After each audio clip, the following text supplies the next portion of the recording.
শুভেন্দুবাবু, আজকে আপনি নন্দীগ্রামের মাটিতে দাঁড়িয়ে জনসভা করলেন। আচ্ছা, আপনি বলুন তো, আপনি যতক্ষণ ওই জনসভা থেকে বক্তব্য রেখেছেন, তো যতক্ষণে রেখেছেন ঠিক ততক্ষণ ওই বক্তব্যের মধ্যে কতবার উন্নয়নের কথা বলেছেন? আপনি 10টা বছর নন্দীগ্রামের ক্ষমতায় থেকেছেন। আপনার কি এতটুকু সময় হলো না ওই বক্তব্যগুলোর মধ্যে একটা বারের জন্য নন্দীগ্রামের জন্য কি করেছেন সেটা বলার মতো?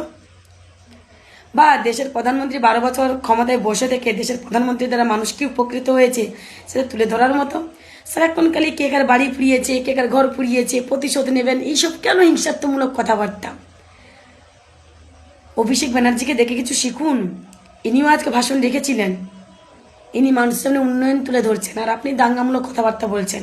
কারণ আপনাদের সামনে উন্নয়নের কিছুই নেই, তা মানুষের সামনে তুলে ধরবেন কি করে?